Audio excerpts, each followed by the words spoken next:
Enfin, c'est surtout Françoise qui cuisine pour nous, hein, et on aime ça. Alors aujourd'hui, c'est quoi la recette, le produit? Alors, le produit avec le bar, eh bien, c'est un saucisson de bar à la pistache. Alors, je l'appelle saucisson. J'aime bien l'intitulé, ouais. Bah, oui, parce qu'en fait, on voit, c'est la forme, la manière de le présenter qui m'a inspiré de lui donner ce nom. Ça aurait pu être un boudin de bar à la pistache. Mais ça aiguise la curiosité quand voilà, on lit ça, saucisson de bar à la pistache. Ben oui, bah voilà. Oui.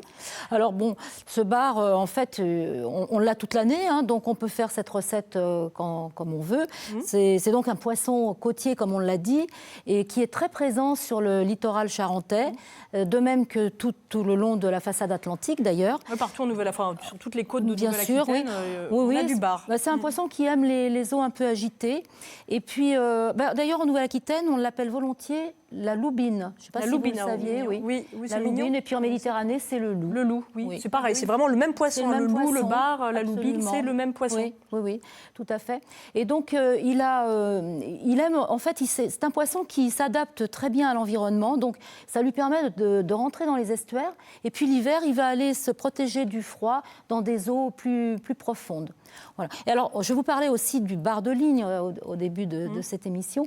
Le bar de ligne, en fait, c'est un bar donc, qui est pêché à la ligne et qui est identifié pour la garantie des consommateurs par un pins qui est accroché à l'une de ses nageoires.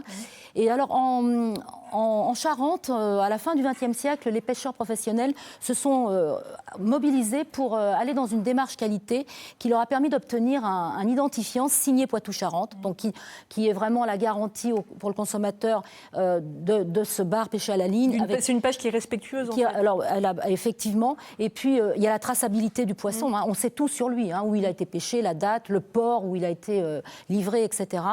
Et puis, en fait, il n'y a pas que... Hein, alors, en Charente, les ports de la Criée, La Rochelle, Royan se sont complètement engagés dans cette démarche qualité. Mais également, au sud de la Nouvelle-Aquitaine, les pêcheurs professionnels se sont également engagés dans une démarche similaire. Et là, on trouve les produits sur le port de Saint-Jean-de-Luz, Cibourg. Voilà. Donc ça, c'est vraiment les garanties de qualité. Quand on dit pêche, un bar à la ligne, c'est pas avec une canne à pêche. Hein. Alors, si, c'est une canne à pêche, mais pas uniquement. Ça peut être des lignes de traîne. Ça peut être aussi la palangre.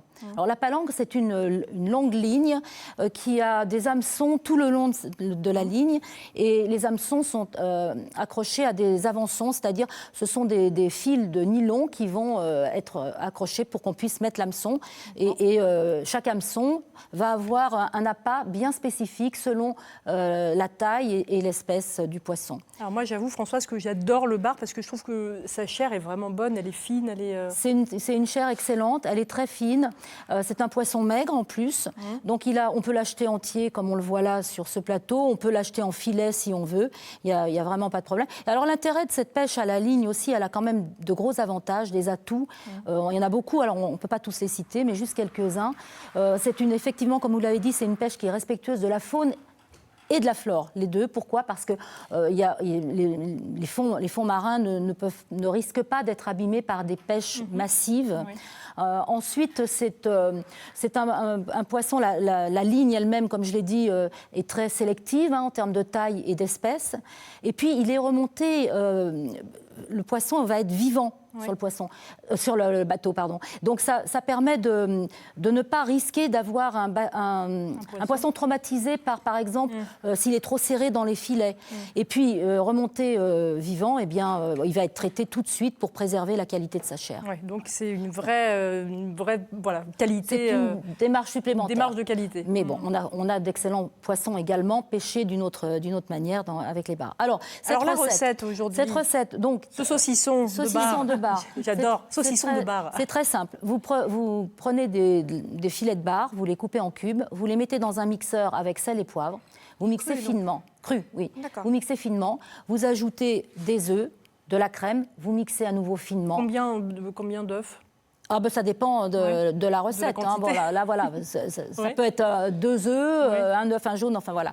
Mais ceux qui voudront la recette, ils auront le détail. Bien sûr, et ça dépend de la longueur du saucisson aussi. Oui, enfin, il vaut mieux les faire... ça dépend aussi du récipient que vous allez avoir pour le cuire à la vapeur. Hein, parce que s'il est petit, il ne faut pas faire une papillote trop longue. Voilà. Donc, petite astuce pour mixer ces éléments, veillez à ce que tous vos éléments soient très froids. le filet de poisson, la crème, les œufs, parce qu'ils vont mieux s'incorporer entre eux. Ça donnera une texture beaucoup plus qu'il fallait être à chaleur ambiante. Non, le plus froid possible. Même à la limite, on disait même dans le passé, on monte sur la glace pour les puristes. Mais bon, s'ils sont très froids avec les Et ça, c'est spécifique aux poissons ou pour... D'une manière générale, quand on veut faire, ça s'appelle une mousseline en fait. Oui. Quand on veut faire ça, c'est préférable. Voilà. D'accord. Alors, on va donc, on a mixé et on va le vider dans un saladier et on va ajouter nos pistaches. Moi, j'ai mis des pistaches. Voilà, on les voit, je pense, à la caméra. C'est joli. Et vous les incorporez délicatement à la main avec une spatule. Et vous voyez que c'est très simple. Karine me disait tout à l'heure, oui, mais ça c'est compliqué. Mais franchement, vous avez vu, Karine, c'est pas, oui, c'est vrai que c'est rien à faire. Karine et Sophie, oui, non, mais c'est vraiment facile. Et vous allez prendre du papier film résistant à la chaleur. Vous allez faire des carrés et vous allez séparer votre préparation à l'intérieur et vous allez le rouler. Alors, j'ai ici, pour vous montrer, vous le mettez dans votre papier film et vous allez l'enfermer dedans comme un boudin et vous allez, enfin, un saucisson. On dirait un boudin blanc. Mais oui, voilà, on dirait un boudin blanc. Tu aurais pu dire boudin de bar. Voilà, ça aurait pu s'appeler comme ça. Et là, vous allez le fermer comme un bonbon, vous voyez ? Comme un bonbon, pour qu'il soit bien fermé. Bon, là, celui-là est cuit, et vous allez replier, et vous allez le mettre dans votre cuit-vapeur, enfin, ce que vous avez, ça peut être... Vous les mettez les uns serrés contre les autres, et vous allez cuire une dizaine de minutes à la vapeur. D'accord, c'est tout. Voilà, c'est tout.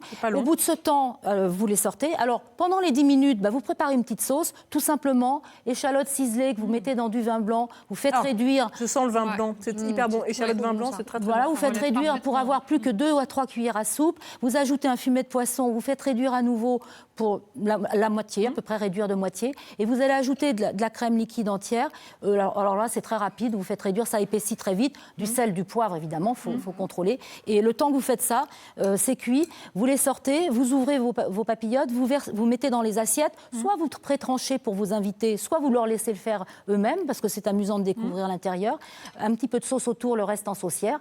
Mais aussi, vous pouvez très bien le consommer froid. Alors dans ce cas-là... Là, c'est un peu tiède, c'est délicieux comme ça. Voilà, c'est peut-être pas assez chaud là, mais sinon, chez vous, c'est chaud.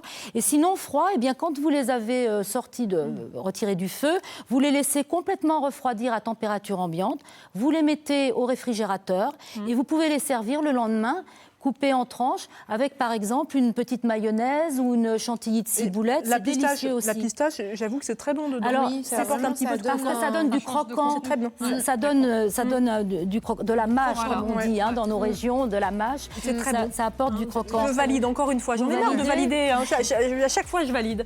Alors, vous appelez pour avoir la recette au 0805 383 383 et on vous la donnera. Oui, absolument, avec plaisir. Et juste, vous l'avez compris, vous pouvez faire cette recette avec évidemment d'autres poissons. Ça, c'est un poisson noble, un peu plus cher. Vous pouvez le faire avec du merlan, avec de la julienne, du Merci cabillaud, François, c'est fini maintenant. Ça y est, c'est fini. Je vais arrêter.